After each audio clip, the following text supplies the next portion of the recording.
Gwanin ban sha'awa, Shehi Mai Tajul Izzi ya je ya gwangwaje da majalisi a wajen bikin buɗe gidan Hafsat Idris Baraudiya wanda ta gina.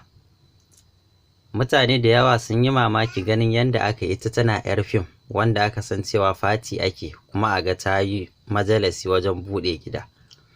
Duk wanda ya santa sosai ko mai bibiyarta a shafinta na Instagram zai ganta tana yawan sanya waƙoƙin Shehi a mota idan za ta fita, wanda wani lokacin ma har take bin wannan waƙoƙin ta yi bidiyo ta ɗora su.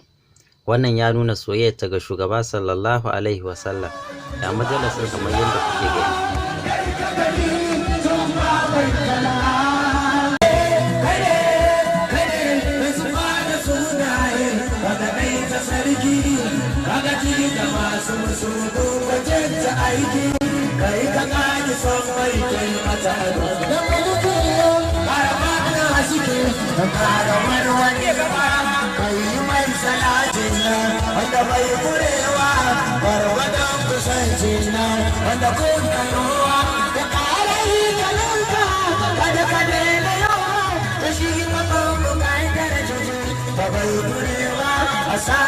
Ganin wannan majalisi ya ba mutane da yawa mamaki, wanda mutane suke ganin ai sai dai ai casu ai fati.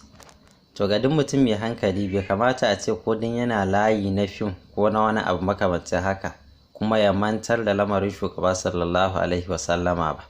Duk musulmi na kwarai ya kamata a ce a ko da yaushe yake ko a wani irin layi yake ya dinga tuna martaba da matsayi na shugaba sallallahu alaihi wasallam, kuma idan abin farin ciki ya samu ya ɗauki wannan abin a matsayin farin cikinsa.